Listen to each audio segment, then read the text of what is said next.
Lecture start करते हैं। Okay, तो लास्ट टाइम हमने ऊप के कुछ कॉन्सेप्ट्स रिवाइज किए थे, ठीक है? क्लासेस वगैरह, ऑब्जेक्ट्स और इनहेरिटेंस, सबसेट क्लासेस, इंटरफेसेस।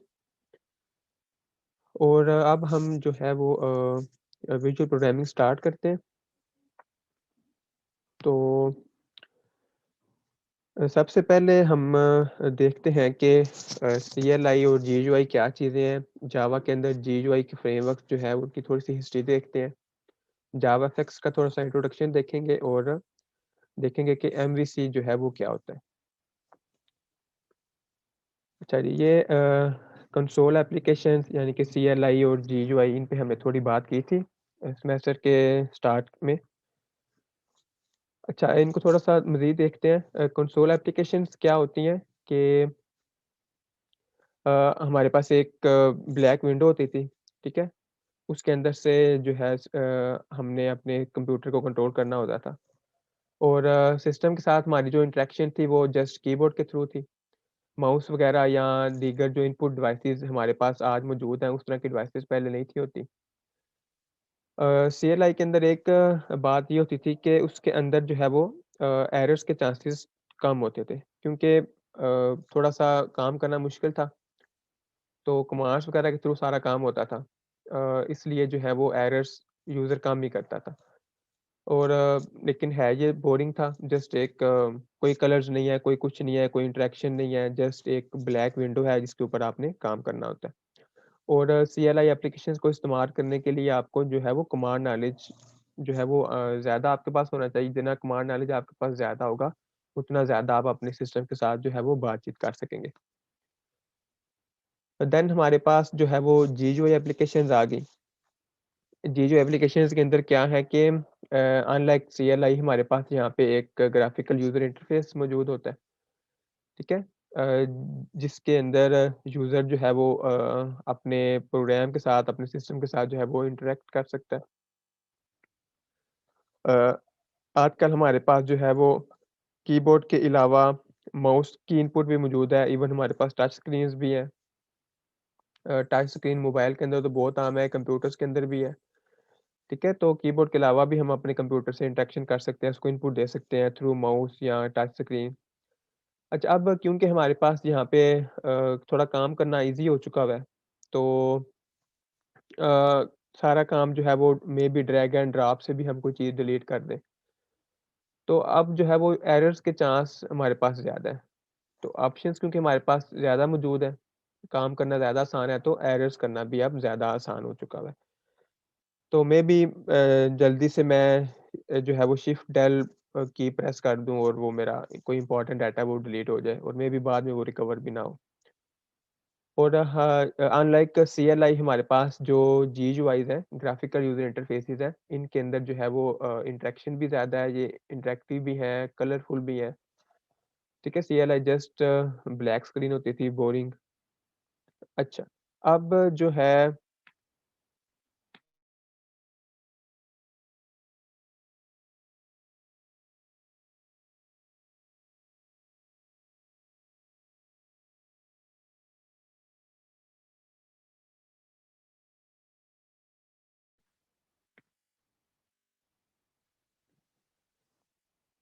ओह! अच्छा, ये थोड़ी मज़ीद उसकी डिटेल है कि जो हमारे ग्राफिकल यूज़र इंटरफेसेस हैं, इसके अंदर हमारे पास यूज़र फ्रेंडली इंटरैक्शन का वे होता है, ठीक हो गया? इसको हम GUI जो है वो बोलते हैं।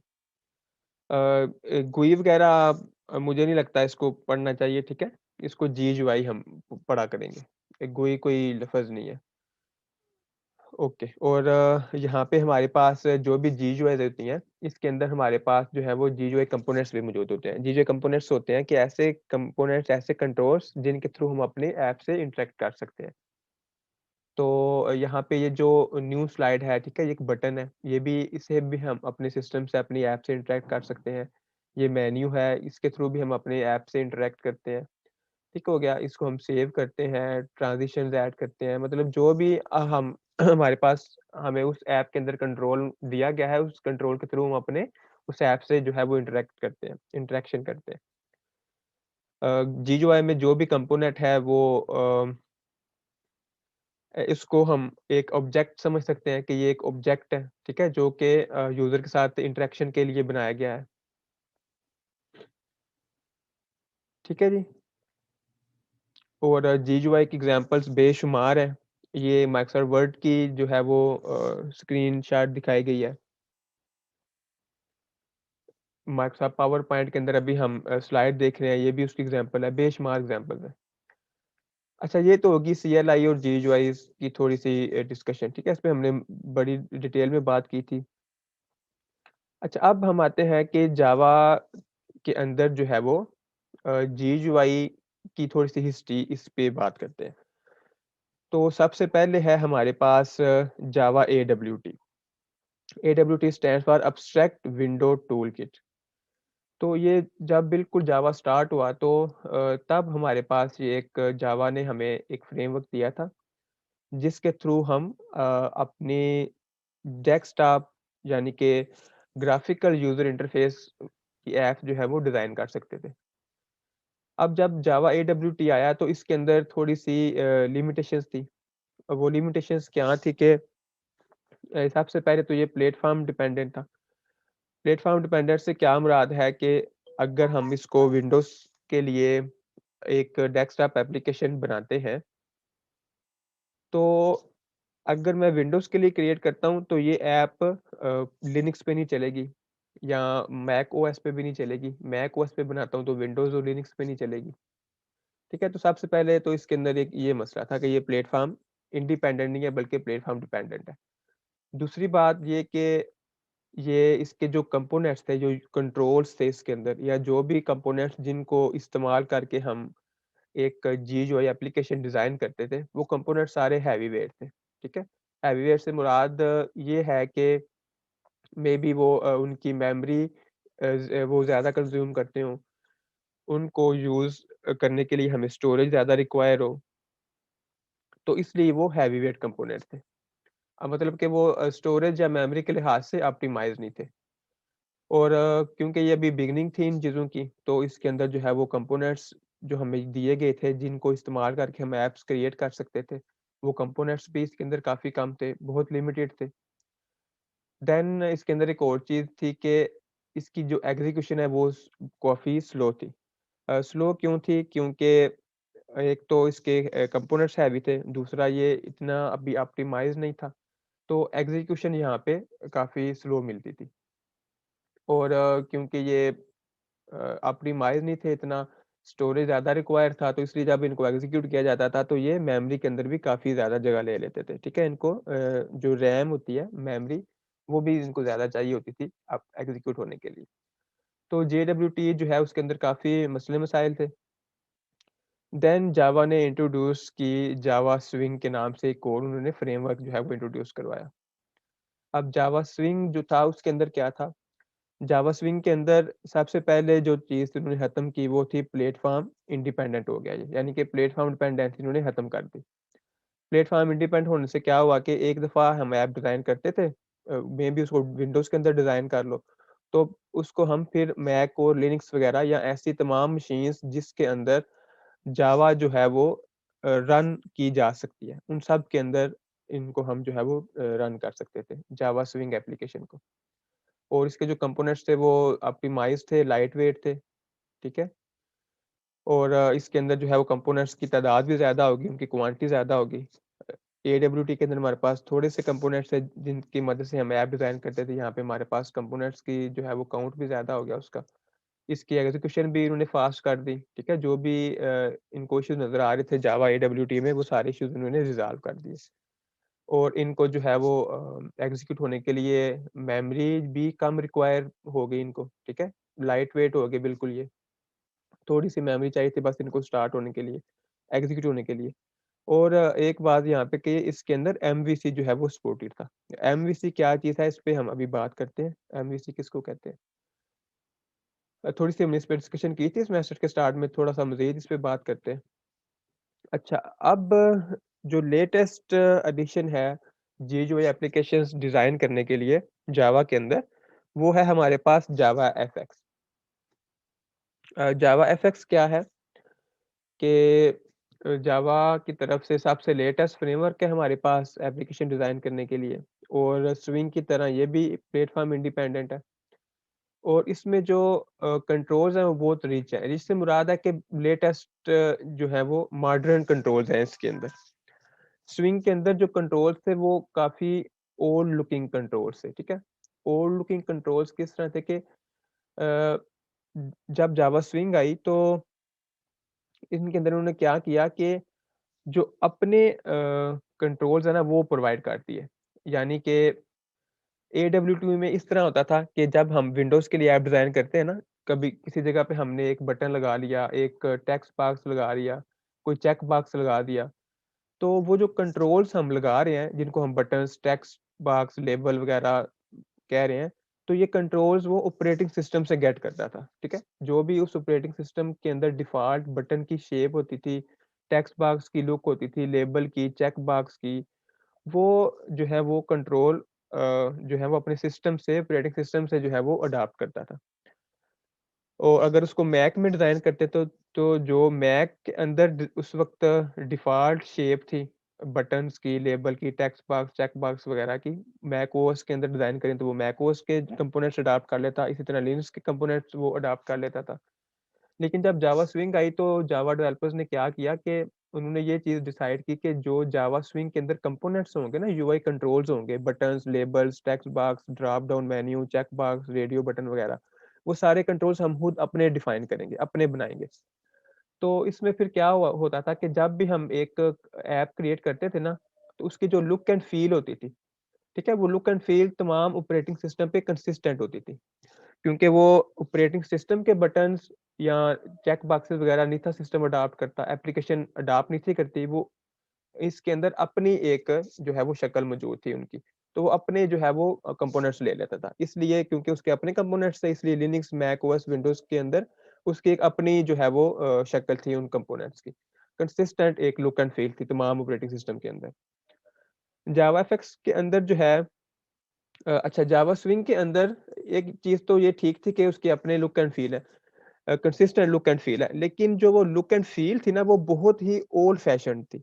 ठीक है? बहुत ज़्यादा पुरानी ऐसा लगता था जैसे कोई 19 के दौर की कोई ऐप है हमारे पास। बहुत ही उसका अगली सा इंटरफ़ेस डिज़ाइन होता था। बहुत ऐसे बोरिंग थी उसकी जो है वो शेप्स। लेकिन जावाफिक्स के अंदर जो है वो रिच हमारे पास कंट्रोल्स हैं। लेटेस्ट जो हमारे पास कंट्रोल्स है ना, जो हमारे पास लेटेस्ट बटन वगैरह, चेक बॉक्सेस वगैरह की लुक एंड फील है, वो इसके अंदर मौजूद है। और प्लस इसके अंदर जो है वो एनिमेशंस भी हम कर सकते हैं। और सबसे बड़ी बात इसके अंदर ये है कि इसके अंदर सीएसएस लाइक स्टाइलिंग है। तो सीएसएस आप लोगों को पता होगा कि हम जब वेब डिज़ाइनिंग कर रहे होते हैं, तो वेब एप्लीकेशंस बना रहे होते हैं या वेब पेजेस सिंपल बना रहे होते हैं, तो उसके अंदर हमारे पास एक चीज़ मौजूद होती है जिसको हम कहते हैं सीएसएस।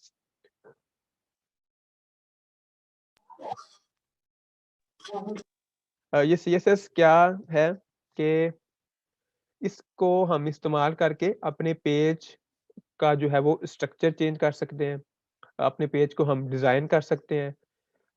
किस तरह से जो है वो 2 या 2 से ज़्यादा कंपोनेंट्स के दरमियान कोई फ़ासला देना है, किसी बटन का कलर चेंज करना है, किसी बटन का बैकग्राउंड कलर, टेक्स्ट कलर, किसी लेबल का बैकग्राउंड जो है कलर या फ़ोरग्राउंड कलर चेंज करना है। यानी कि जितनी भी हम स्टाइलिंग सोच सकते हैं, वो हम सीएसएस के थ्रू अपने वेब पेजेज़ के अंदर करते हैं। और उसी तरह की स्टाइलिंग को इस्तेमाल करके हम जावा एफएक्स के अंदर भी अपने एक जो हमारी विंडोज़ है, जो हमारी विंडो को हम डिज़ाइन करेंगे, जीयूआई डिज़ाइन करेंगे, उसको हम सीएसएस की मदद से स्टाइल कर सकेंगे अपनी मर्ज़ी के मुताबिक।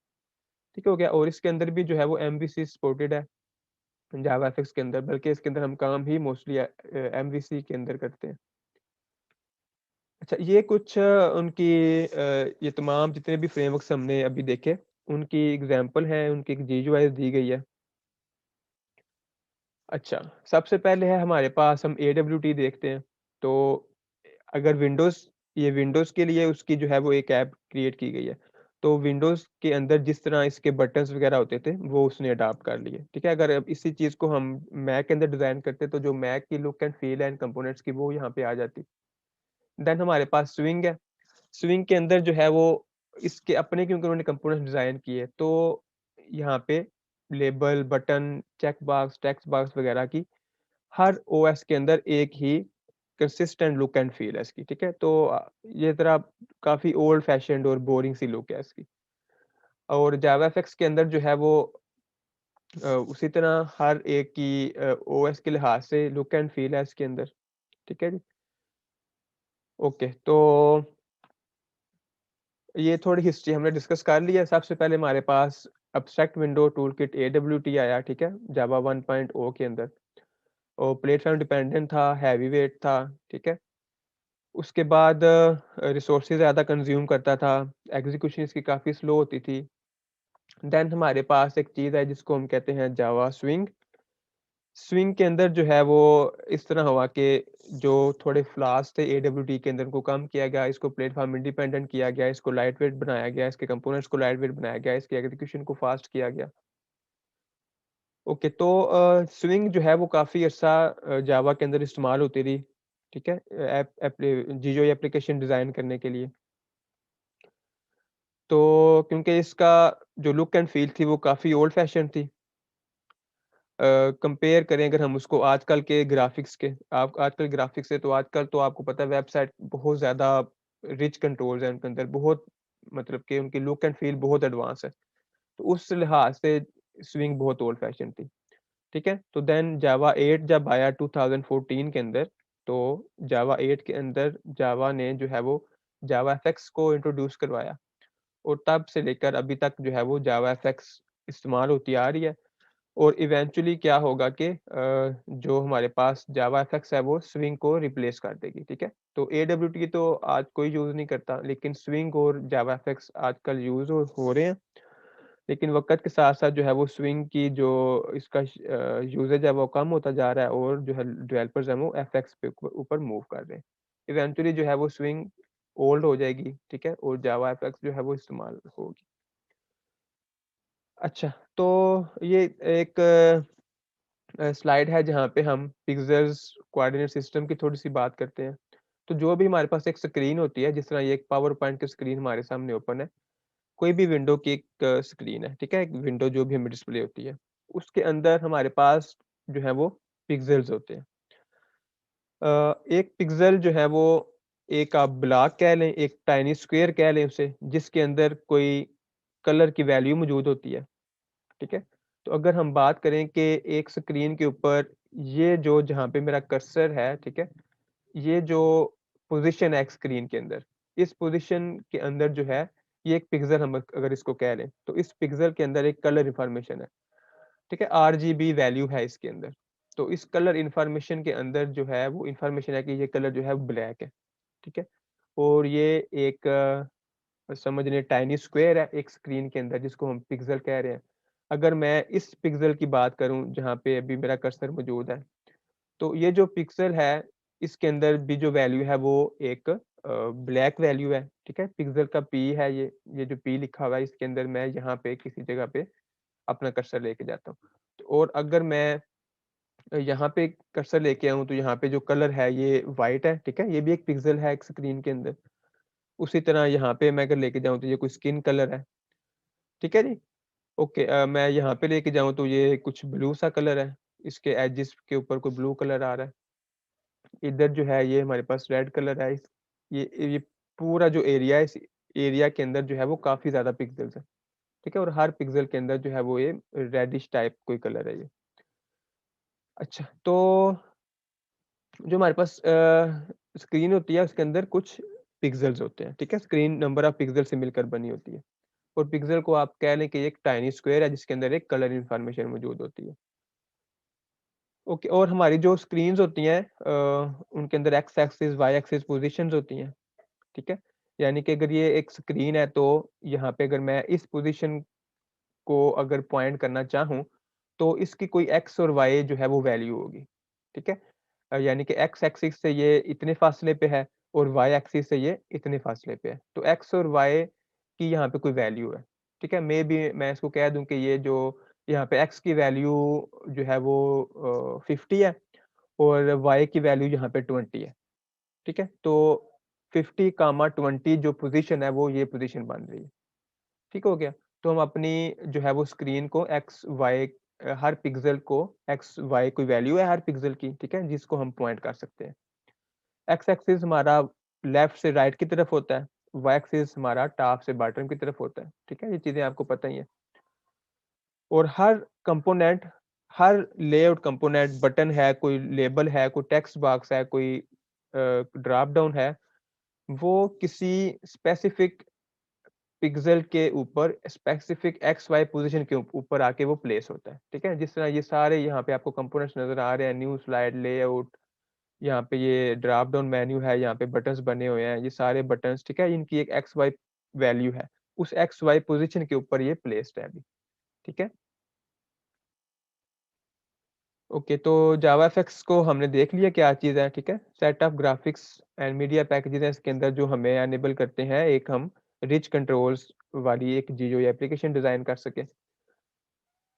और it is intended to replace swing, ठीक है जी, स्विंग को रिप्लेस करने आई है ये और ऐसा-ऐसा रिप्लेस कर रही है। और जावा एफएक्स बेसिकली क्या है कि ये एक एपीआई है जिसके अंदर हमारे पास डिफरेंट क्लासेस मौजूद हैं। तो बेसिकली उन क्लासेस को इस्तेमाल करके हम जो है अपना एक जावा एफएक्स की एप्लीकेशन डिज़ाइन करते हैं, ठीक है। जावा एफएक्स पैकेज एक हमारे पास मौजूद है, उसके अंदर बेशुमार क्लासेस हैं, उनमें से कुछ क्लासेस को इस्तेमाल करके हम एक ऐप को डिज़ाइन करते हैं, एक डेस्कटॉप या एक आप कह रहे हैं जी जो एप्लीकेशन को हम डिज़ाइन करते हैं। ओके, तो अब हम थोड़ा-सा जावा एफएक्स एप्लीकेशन के स्ट्रक्चर की बात करते हैं। अच्छा, जो हमारे पास जावा एफएक्स एप्लीकेशन का जो स्ट्रक्चर होता है ना, उस स्ट्रक्चर को ज़रा देखते हैं। जो भी हम जावा एफएक्स की एप्लीकेशन क्रिएट करेंगे ना, उस एप्लीकेशन के अंदर हमारे पास जो है वो 3 मेन कंपोनेंट्स मौजूद होते हैं, ठीक है? वो कंपोनेंट्स कौन-कौन से हैं? स्टेज, सीन और नोड्स। ये 3 चीज़ें ऐसी हैं जो हमारे पास हर जावा एफएक्स एप्लीकेशन के अंदर मौजूद होंगी और इन्हीं 3 कंपोनेंट्स के अंदर बेसिकली हमने जो है वो काम करना होता है, ठीक है? इन्हीं 3 को इस्तेमाल करके हम जो है वो एप्लीकेशन डिज़ाइन कर रहे होते हैं। अच्छा, अब सबसे पहले हम जब भी एक जावा एफएक्स एप्लीकेशन क्रिएट करते हैं, तो उस एप्लीकेशन के अंदर हमें ये एक क्लास इंपोर्ट करनी पड़ती है। ये क्लास है JavaFX dot application package के अंदर, ठीक है? और इस पैकेज के अंदर ये क्लास मौजूद है जिसका नाम है एप्लीकेशन क्लास, ठीक है? ये हम हर जावा एफएक्स एप्लीकेशन के अंदर इसको इंपोर्ट करेंगे। इसको इंपोर्ट किए बगैर जो है वो जावा एफएक्स एप्लीकेशन को हम डिज़ाइन नहीं कर सकते। ठीक हो गया? तो ये क्लास आपने ज़हन में रखनी है JavaFX dot application dot application. और दूसरी चीज़ हर जावा एफएक्स एप्लीकेशन के अंदर 3 चीज़ें हैं, स्टेज, सीन और नोड्स। इन्हीं तीनों को इस्तेमाल करके हम जावा एफएक्स एप्लीकेशन डिज़ाइन कर रहे होंगे। और तीसरी चीज़ जो है वो जावा एफएक्स एप्लीकेशन के अंदर वो ये है कि अ, हमारी एप्लीकेशन का जावा एफएक्स के एप्लीकेशन का एक लाइफ साइकिल है, ठीक है? वो लाइफ साइकिल इन 3 मेथड्स पे जो है वो अ, कंसिस्ट करता है। हमारा लाइफ साइकिल जो है वो इन 3 मेथड्स के ऊपर होता है। और वो कौन-कौन से मेथड्स हैं? सबसे पहले है जी हमारे पास इनिट के नाम से एक मेथड है, देन है हमारे पास एक स्टार्ट मेथड और फिर है हमारे पास एक स्टॉप के नाम से मेथड है।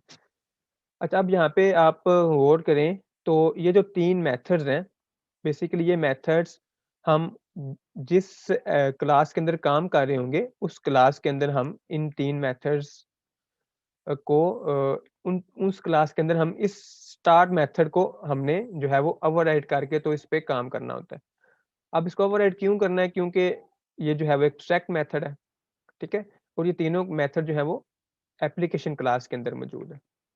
जब हम अपने प्रोग्राम के अंदर अपनी जावा एफएक्स एप्लीकेशन के अंदर इस एप्लीकेशन क्लास को इंपोर्ट करेंगे, तो हम इसका ये वाला मेथड हमें ओवरराइड करना पड़ेगा, क्योंकि ये मेथड जो है वो इस क्लास के अंदर मौजूद है। तो जब हम इसको अपनी क्लास के अंदर अ, एक्सटेंड करेंगे बेसिकली ना इसको अपनी एक्जिस्टिंग क्लास से इस क्लास को एक्सटेंड करेंगे। तो जब इसको एक्सटेंड करेंगे, यानी कि हमारी क्लास जो है वो इस क्लास की चाइल्ड क्लास बन जाएगी। तो इस पेरेंट क्लास के अंदर ये एक मेथड एब्स्ट्रैक्ट मौजूद है, तो जब तक इसको ओवरराइड नहीं करेंगे हमारी क्लास जो है वो हमारा प्रोग्राम जो है वो एग्ज़ीक्यूट नहीं हो सकता। ठीक है? तो ये वही इनहेरिटेंस की चीज़ें जो हमने रिपीट की थी। तो हमारी एक क्लास के अंदर हम इस क्लास को एक्सटेंड करेंगे ठीक है? जब इसको एक्सटेंड करेंगे तो इसके अंदर क्योंकि ये एक मेथड है एब्स्ट्रैक्ट, इस मेथड को हमें ओवरराइड करना पड़ेगा क्योंकि इस मेथड की कोई बॉडी नहीं है, ठीक है? जस्ट ये एब्स्ट्रैक्ट मेथड है, ठीक है? जिसका जस्ट हमने ये सिग्नेचर लिखा हुआ है, एक हेडर लिखा हुआ है इसका, ये एब्स्ट्रैक्ट है, इसको ओवरराइड करना पड़ेगा। देन इस एप्लीकेशन के अंदर ही 2 और मेथड हैं जो कि हैं इनिट और स्टाफ। ये एब्स्ट्रैक्ट नहीं है इसलिए इनको हमें ओवरराइड करने की ज़रूरत नहीं है, ठीक है? कर सकते हैं, लेकिन करने की ज़रूरत नहीं है, इनके बगैर भी काम हो जाएगा लेकिन इसको ज़रूर ओवरराइड करना पड़ेगा। अब ये जो सारी चीज़ें हमने देखी है ना कि इस स्लाइड के अंदर ये एक स्लाइड बेसिकली आपके लिए ना इम्पोर्टेंट है समझना। तो सबसे पहली चीज़ है कि हमारे पास जावाफिक्स एप्लीकेशन के अंदर स्टेज, सीन और नोड्स 3 चीज़ें होती हैं, हम इनको इस्तेमाल करके अपनी ऐप डिज़ाइन कर रहे होते हैं। दूसरी चीज़ कि हमारी क्लास के अंदर हम जावाफिक्स डॉट एप्लीकेशन इस क्लास को इम्पोर्ट करेंगे, ठीक है? इसको इम्पोर्ट करके हम अपनी क्लास के अंदर इसको एक्सटेंड करेंगे। जब इसको एक्सटेंड करेंगे तो क्योंकि इस एप्लीकेशन के अंदर ये एक मेथड एब्स्ट्रैक्ट है, इसको हमें जो है वो ओवरराइड करना पड़ेगा, ठीक है? इसको ओवरराइड किए बगैर हम अपना प्रोग्राम जो है वो नहीं चला सकेंगे। नेक्स्ट है हमारे पास कि ये जो स्टेज और हमारे पास सीन है और नोड्स हैं, ठीक है? तो इनको एक हम थिएटर की एग्ज़ाम्पल से देखते हैं, ठीक है जी? अच्छा, सबसे पहले है जी हमारे पास कोई भी कोई थिएटर है, ठीक है? उसके अंदर एक स्टेज होती है। उस स्टेज के अंदर कोई सीन होता है, ठीक है? और उस सीन के अंदर कुछ लोग होते हैं जो कि कोई एक्ट परफ़ॉर्म कर रहे होते हैं। उसी तरह से हम जावाफिक्स के अंदर अगर देखें तो हमारे पास सबसे पहले यहाँ पे एक स्टेज होती है, ठीक है? स्टेज क्या है? एक विंडो है, जिसके अंदर तमाम ऑब्जेक्ट्स मौजूद होते हैं जावाफिक्स एप्लीकेशन के, ठीक है? स्टेज बेसिकली एक इन सब का जो है वो अ, मेन कंपोनेंट जो है वो कह लें मेन कंटेनर कह लें जिसके अंदर सीन होता है और सीन के अंदर जो है वो नोड्स होते हैं। और जब भी हम एक जावाफिक्स एप्लीकेशन को रन करते हैं ना, तो उसके अंदर जो प्राइमरी स्टेज होती है ना, वो इंटरनली क्रिएट होती है, ठीक है? इंटरनली क्रिएट करने का मतलब होता है कि हमें स्टेज खुद से क्रिएट नहीं करनी पड़ती। देन क्या होता है कि ये जो जावाफिक्स एप्लीकेशन हम जब रन करते हैं, तो जो प्राइमरी स्टेज एक क्रिएट होती है हमारे लिए, वो प्राइमरी स्टेज जो है वो हमारे स्टार्ट मेथड को जो है वो पास हो जाती है। स्टार्ट मेथड कौन-सा मेथड है? ये मेथड जो हम जिसकी बात कर रहे हैं, जिसको हमने ओवरराइड करना है, ठीक है? ये मेथड इसमें इसके अंदर देखें आप हमारे पास एक स्टेज का पैरामीटर इसके अंदर मौजूद है। तो जब जावाफिक्स एप्लीकेशन रन करेंगे ना, तो एक प्राइमरी स्टेज का ऑब्जेक्ट हमारे लिए इंटरनली क्रिएट होगा और वो ऑब्जेक्ट जो है हमारे स्टार्ट मेथड को पास कर दिया जाएगा। ठीक है, इसलिए जब हम ये मेथड ओवरराइड करेंगे, तो हमारे पास ऑलरेडी इसके अंदर एक स्टेज का पैरामीटर मौजूद होगा जिसका नाम प्राइमरी स्टेज यूजुअली हम इसका नाम रखते हैं। कोई भी नाम रख सकते हैं लेकिन हम इसको प्राइमरी स्टेज कहते हैं। ठीक है? अब हम इस प्राइमरी स्टेज का शो मेथड कॉल करते हैं। इस मेथड के अंदर एक मेथड होता है इस क्लास के अंदर, स्टेज क्लास का एक मेथड होता है इसका नाम है शो। वो मेथड हम कॉल करते हैं तो हमारी जो एप्लीकेशन है वो हमें नज़र आ जाती है। ठीक है? उससे हम अपने एप्लीकेशन को जो है वो देख सकते हैं। एक एप्लीकेशन डिज़ाइन हो जाती है उसके अंदर जो भी हमने जिस-जिस जगह पे अपने नोड्स लगाए होते हैं, ठीक है? वो नोड्स लग के तो हमें वो एप्लीकेशन नज़र आना शुरू हो जाती है। एक जो हमारे पास इनिशियली प्राइमरी स्टेज की जो लुक होती है वो इस तरह होती है, बिल्कुल एक ब्लैंक स्क्रीन होती है हमारे पास, ठीक है? आपको नज़र आ रही होगी ये। तो बिल्कुल एक ब्लैंक विंडो उसका कोई टाइटल नहीं होता, ठीक है? यहाँ पे तो खुद टाइटल लिखा हुआ है एक हेलो वर्ल्ड लेकिन इसका टाइटल भी कुछ भी नहीं होता और ये हमें जो है वो इस तरह नज़र आ रही होती है। और इसके अंदर फिर हम अपनी मर्ज़ी से अपने जो भी नोड्स नोड से मुराद है, वो तमाम यूआई कंट्रोल्स जो हम अपनी एप्लीकेशन के अंदर रखना चाहते हैं। जैसा कि button, label, text box, combo box वगैरह, ठीक है? वो हम जहाँ पे लगाना होता है हमने उसको उस पोज़ीशन के ऊपर लगा देते हैं। अच्छा देन स्टेज की हमने बात कर ली, अब हम सीन की बात करते हैं। सीन क्या होता है कि जितने भी हमारे पास नोड्स होते हैं ना, बेसिकली सीन ने उनको होल्ड किया होता है।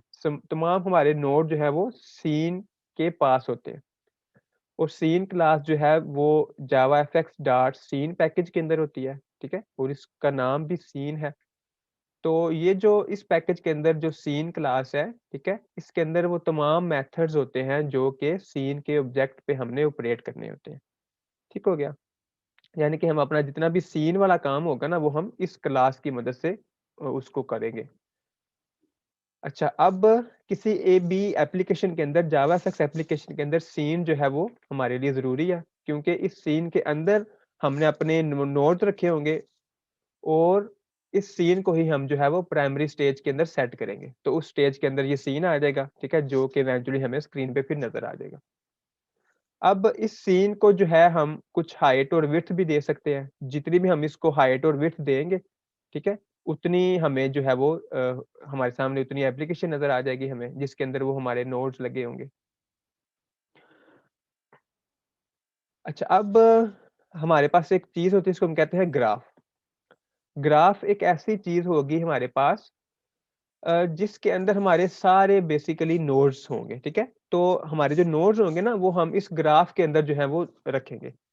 इस ग्राफ को फिर हम सीन को जो है वो दे देंगे और उस सीन को फिर हम जो है वो स्टेज के अंदर सेट कर देंगे, ठीक है? तो जितने भी हमारे जो यूआई कंपोनेंट्स होंगे जिनको हम नोड कह रहे हैं, उन नोड्स को हम किसी ग्राफ के अंदर रखेंगे। ग्राफ बेसिकली कंटेनर है।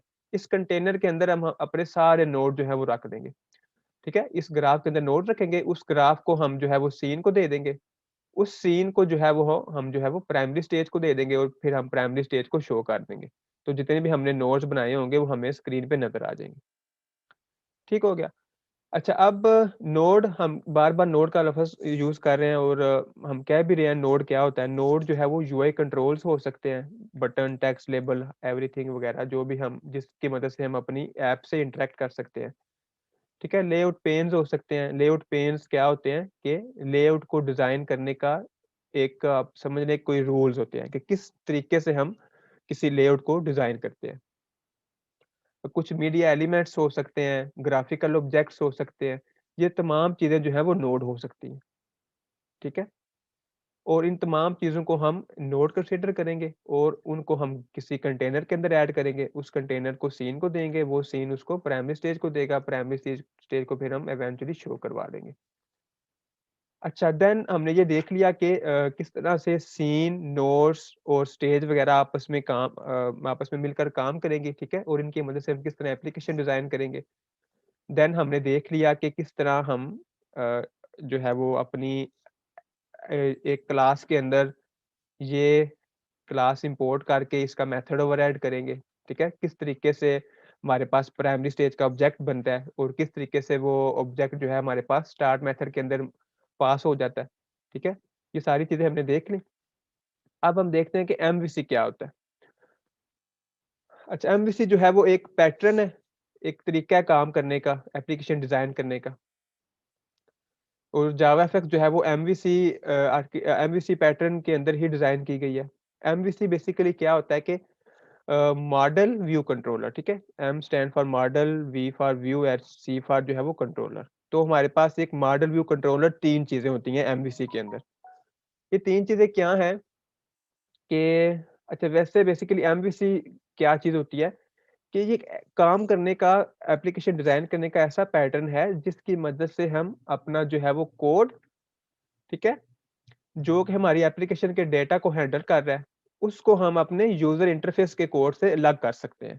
यानी कि एक ऐसा कोड जिसको हम बैक एंड कोड कह लें, ठीक है? बैक एंड कोड और फ्रंट एंड कोड, यूआई का कोड, इनको हम आपस में मिक्स नहीं करते, बल्कि इनको हम सेपरेट जो है वो लिखते हैं। यूआई कोड किसी और जगह लिखा होगा, एप्लीकेशन कोड किसी और जगह लिखा होगा, ताकि ये आपस में मिक्स अप ना हो। अलग-अलग लिखे हुए हैं, इनको मेंटेन करना आसान होता है, ठीक है? अ, एक्सटेंड करना इनको आसान होता है, यानी कि इनके अंदर न्यू फीचर्स फिर ऐड करना आसान होता है। तो अगर ये मिक्स होते हैं तो एक चेंज करने से बाकी जगहों पे भी चेंज करना पड़ता है। इस तरह के जो सारे मसले हमने डिस्कस किए थे जब हम इस आउटलाइन को डिस्कस कर रहे थे। तो हम अपनी चीज़ों को बेसिकली मिक्स नहीं करते। जो कोड किस जिस मकसद के लिए लिखा हुआ है, ठीक है? वो जो है वो दूसरे कोड के साथ मिक्स अप नहीं होगा, अलहदा से कहीं पे लिखा हुआ पड़ा होगा। अब एक चीज़ हमारे पास यहाँ पे होती है कंट्रोलर। तो मॉडल बेसिकली क्या है? मॉडल आप समझ लें कि वो ऐसा कोड है जो हमारे डेटा को हैंडल कर रहा है, ठीक है? हमारी एप्लीकेशन के डेटा को। इसके अंदर हम क्लासेस बना सकते हैं, ऑब्जेक्ट्स वगैरह, ठीक हो गया। व्यू जो है हमारा इंटरफ़ेस जिसके अंदर हम डिज़ाइन करेंगे और कंट्रोलर जो है ना, कंट्रोलर बेसिकली इन दोनों के दरमियान एक मिडलमैन का काम करता है। ठीक है? यूआई और मॉडल के दरमियान ये एक जो है वो मिडलमैन का काम करता है, इनके दरमियान ये कम्युनिकेशन करवाता है। वो कम्युनिकेशन किस तरह करवाता है इसको देखते हैं ज़रा। तो 3 चीज़ें हमारे पास एमवीसी के अंदर model view controller, model basically view basically user interface है, मॉडल ठीक है, हमारा डेटा है, हमारी क्लासेज़ हैं और कंट्रोलर जो है वो बेसिकली इन 2 के दरमियान इंटरैक्शन के लिए एज़ अ मिडलमैन जो है वो काम करता है। अब एमवीसी पैटर्न जो है वो किस तरह आपस में काम करते हैं तीनों चीज़ें, मॉडल व्यू कंट्रोलर। सबसे पहले हमारे पास व्यू होता है, ठीक है? हमारे पास एक एप्लीकेशन होती है। उस एप्लीकेशन के अंदर हम जो है वो यूज़र कोई एक्शन परफ़ॉर्म करता है। वो एक्शन जाता है कंट्रोलर के पास। कंट्रोलर क्या करता है कि मॉडल के अंदर से जो भी यूज़र ने एक्शन परफ़ॉर्म किया होता है, ठीक है? जो उसने अगर बोला है कि इस डाटा को चेंज कर दो, तो वो मॉडल से वो चीज़ को अपडेट करता है जो भी चेंजेज़ करनी होती हैं। वो चेंजेस करके अच्छा वो चेंजेस करके तो नोटिफ़ाई करता है कंट्रोलर को। कंट्रोलर फिर व्यू को अपडेट करता है, ठीक है? और फिर यूज़र को पता चल जाता है कि जो मैंने काम किया है, वो काम जो है वो हो चुका है, ठीक है? तो इस तरह ये एक फ्लो है जिसकी मदद से ये व्यू, कंट्रोलर और मॉडल आपस में इंटरैक्ट करते हैं। तो आप देखें कि व्यू और मॉडल डायरेक्ट बात नहीं कर रहे आपस में, ठीक है? व्यू और मॉडल हमेशा कंट्रोलर की मदद से एक-दूसरे से कम्युनिकेट करेंगे। व्यू के अंदर हमने कोई एक्शन परफ़ॉर्म किया, वो कंट्रोलर के पास जाएगा, कंट्रोलर उस एक्शन को के लिहाज़ से मॉडल के अंदर कोई चेंजेस करेगा, मॉडल कंट्रोलर को बताएगा कि मैंने काम कर दिया, कंट्रोलर जो है वो व्यू को बता देगा कि जो आपने काम बोला था वो हो चुका है। ठीक है जी? तो ये बेसिकली छोटा-सा एक एमवीसी का ओवरव्यू है। इस पे हम मज़ीद बात करेंगे जब हम बाकायदा से एफएक्स एप्लीकेशन को डिज़ाइन करना शुरू करेंगे। तो अभी हम ऐसा करते हैं कि अ, अपनी एक एप्लीकेशन डिज़ाइन करते हैं, ठीक है? जावा एफएक्स की एप्लीकेशन क्रिएट करते हैं और उसके अंदर हम इन तमाम चीज़ों को जो अभी हमने पढ़ी हैं, इनको देखते हैं कि ये कैसे काम करेंगी। तो जी तो हम यहाँ पे एक न्यू प्रोजेक्ट क्रिएट करते हैं इंटेलिजे के अंदर।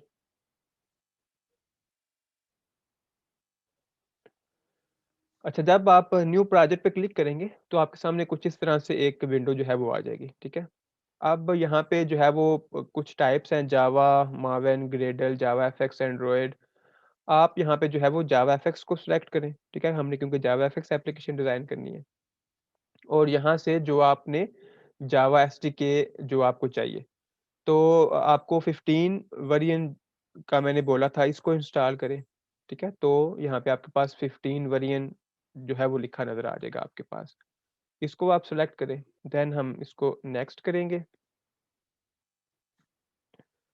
अच्छा, नेक्स्ट करने के बाद हम यहाँ पे अपने प्रोजेक्ट का कोई टाइटल जो है वो सेट करेंगे। लेट्स से हम इसको कहते हैं फर्स्ट जावा एफएक्स एप्लीकेशन। नाम दे के लोकेशन आपने चेंज करनी है तो यहाँ डिफ़ॉल्ट रहने दें। इसको हम जो है वो फिनिश कर देंगे।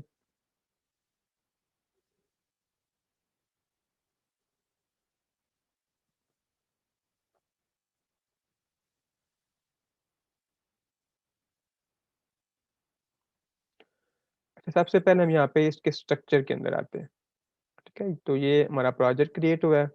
इसको ज़रा ओपन करते हैं, सोर्स के अंदर जाते हैं और यहाँ पे ये हमारे पास कुछ फाइल्स जो हैं वो बनी हुई हैं। हम यहाँ पे मेन क्लास के अंदर जाते हैं।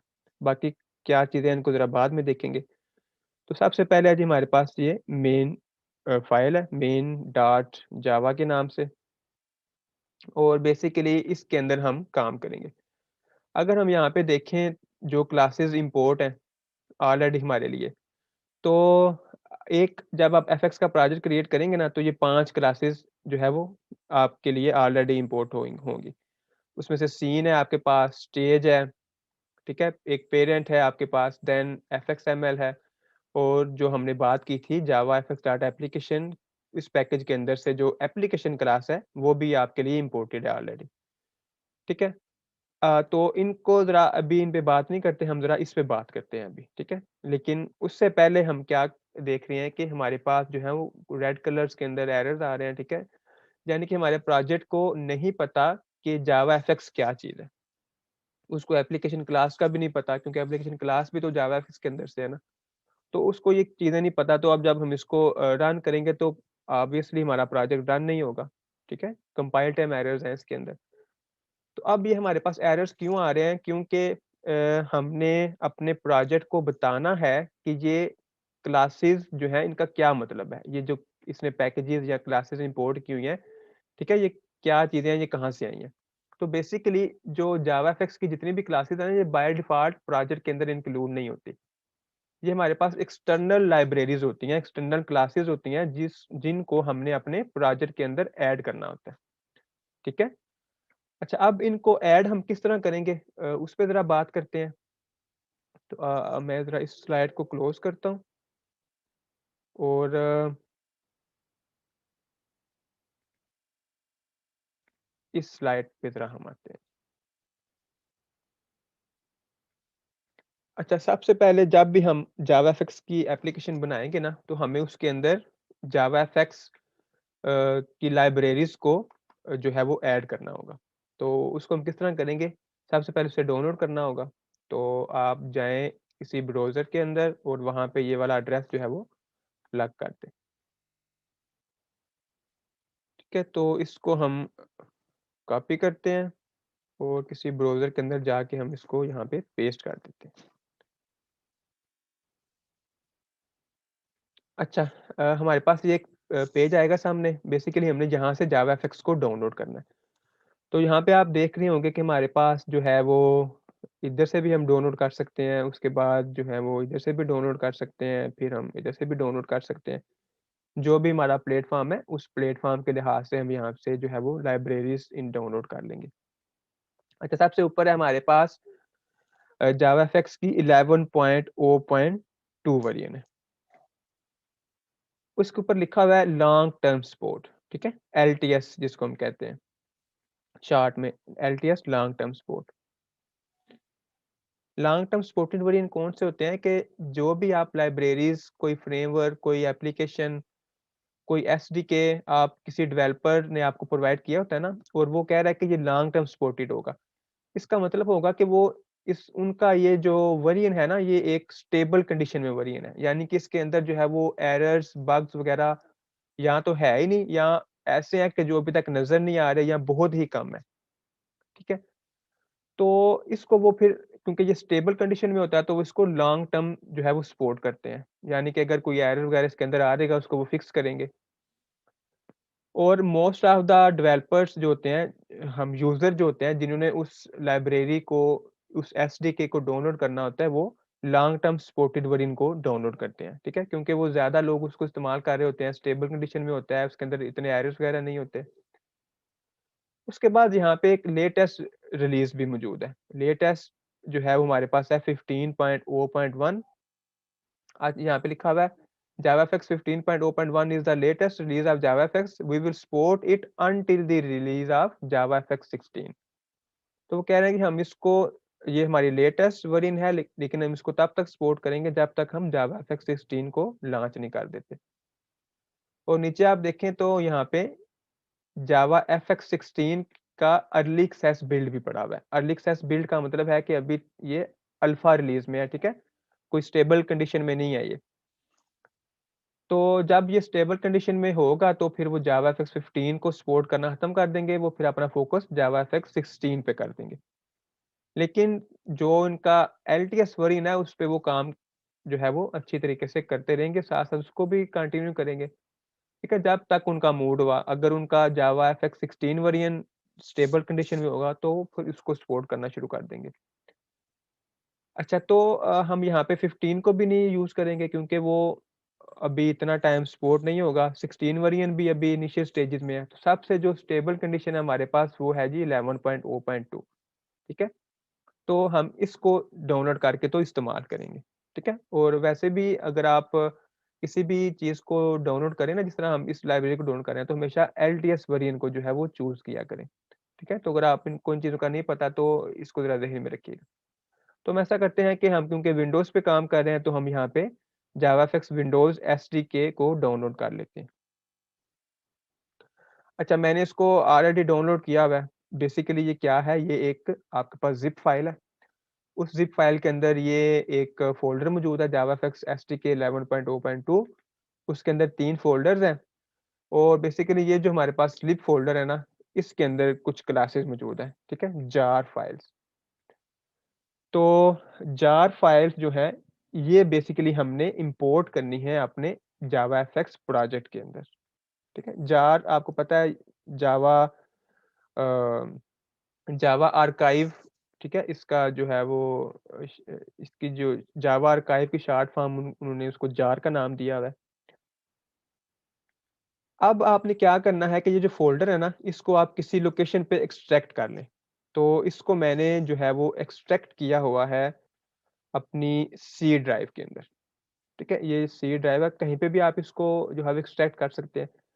तो यहाँ पे जावाफिक्स एसटीके 11.0.2 मैंने रखा हुआ है। इसके अंदर वही 3 फ़ोल्डर्स हैं। लिब का फ़ोल्डर है, ठीक है? लिब लाइब्रेरी और यहाँ पे ये कुछ हमारे पास जार फाइल्स हैं, इनको हमने इम्पोर्ट करना है। अच्छा मज़े की बात ये है कि इसका सोर्स भी मौजूद है हमारे पास। सोर्स से मुराद है कि जिस कोड को इस्तेमाल करके ये लाइब्रेरीज़ बनाई गई हैं, वो कोड भी आपके पास मौजूद है, ठीक है? यानी कि ये ओपन सोर्स लाइब्रेरी है, इसका कोड भी आपको प्रोवाइडेड है, आप इस कोड के अंदर चेंजेस भी कर सकते हैं। ठीक हो गया जी, तो फिलहाल हम इन जार फाइल्स के ऊपर थोड़ा-सा फ़ोकस करते हैं। अच्छा, आप ये हमने डाउनलोड कर ली, एक दफ़ा हम इसको डाउनलोड करके किसी जगह पे एक्सट्रैक्ट कर लेंगे और जो भी जावाफिक्स का प्रोजेक्ट बनाएँगे उसके अंदर ये हम इम्पोर्ट कर लिया करेंगे। तो अब हमने बेसिकली करना क्या है कि हम जाएँगे क्योंकि हमारी एप्लीकेशन अभी रिकॉग्नाइज़ नहीं कर रही इन क्लासेस को, इन पैकेजेस को, तो हम फाइल के अंदर जाएँगे, ठीक है? ये इंटेलिजे आईडिया की बात हो रही है और इसके अंदर हम जाएँगे प्रोजेक्ट स्ट्रक्चर में। प्रोजेक्ट स्ट्रक्चर के अंदर आपने क्या करना है कि आप यहाँ से लाइब्रेरीज़ के अंदर जाएँगे। लाइब्रेरीज़ के अंदर आपको कुछ इस तरह से जो है वो नज़र आ रहा होगा। अभी यहाँ पे लिखा हुआ है नथिंग टू शो, ठीक है? इधर एक प्लस का बटन लिखा हुआ है। उधर उस प्लस का मतलब है कि आप यहाँ पे एक न्यू लाइब्रेरी ऐड कर सकते हैं।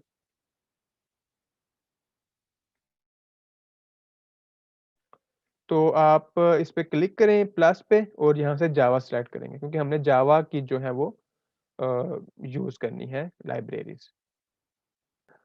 अच्छा, तो ये हम जाते हैं सी जहाँ पे वो हमने एसटीके किया है इंस्टॉल और वहाँ से हम लाइब्रेरीज़ का फ़ोल्डर जो है, उसको हम सेलेक्ट करके तो ओके कर लेंगे।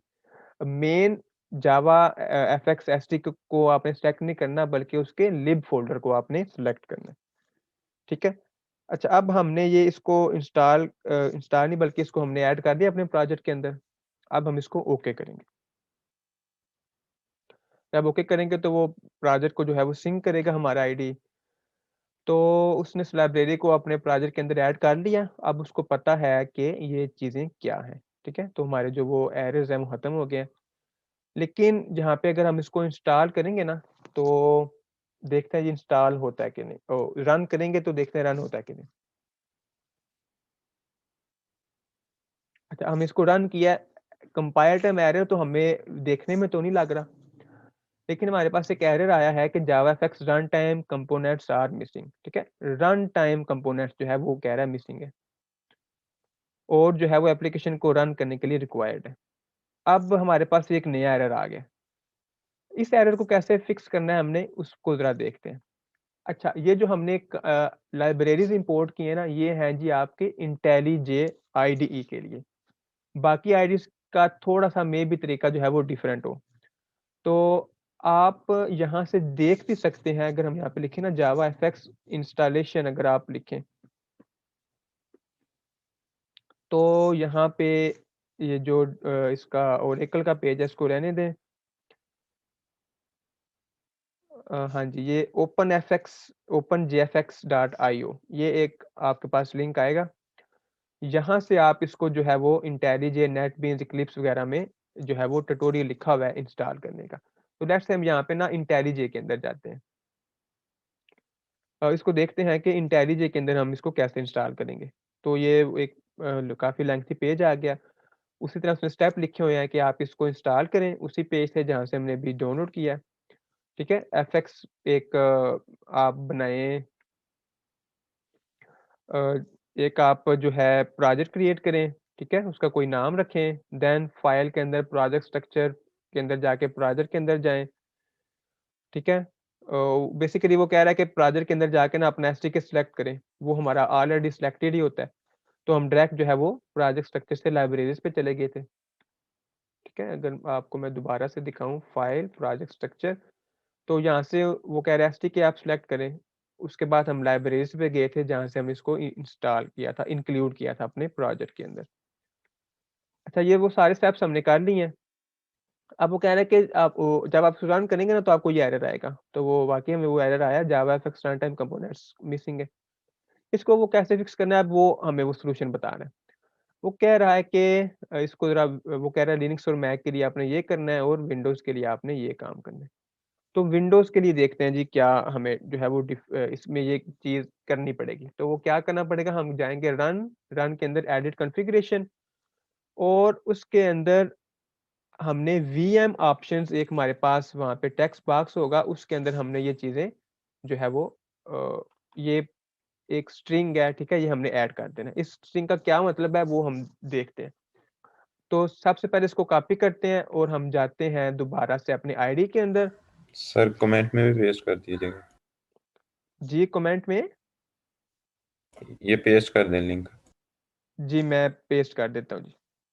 Okay sir, thank you. अच्छा, मैं ज़रा ये कर लूँ, मैं फिर पेस्ट करता हूँ। अच्छा, तो हम जाएँगे मेन के अंदर, जहाँ से हम जाएँगे एडिट कॉन्फ़िगरेशन। इधर हम जाएँगे, ये मॉडिफाई ऑप्शंस लिखा हुआ है, ठीक है? इस पे क्लिक करके तो यहाँ पे लिखा होगा ऐड वीएम ऑप्शंस, ठीक है? हम इस पे क्लिक कर देंगे। तो हमारे पास ये वीएम ऑप्शंस का एक जो है वो टेक्स्ट बॉक्स आ जाएगा। बेसिकली हमने यहाँ पे वो जो स्ट्रिंग कॉपी की है ना, वो हम पेस्ट कर देंगे। अब ये स्ट्रिंग जो है वो इसका एक मतलब है। वो मतलब क्या है? वो कह रहा है कि मॉड्यूल का पाथ, ठीक है? मॉड्यूल का पाथ वो कह रहा है कौन-सा है, हम इसको वो पाथ देंगे यहाँ पे। हमने क्या मॉड्यूल्स का पाथ रखा है अपना, हमारे मॉड्यूल का पाथ था जावा एफएक्स एसटीके फ़ोल्डर, लिब का फ़ोल्डर। तो ये बेसिकली हमारा मॉड्यूल का पाथ है। हम इसको वो पाथ देंगे, ठीक है?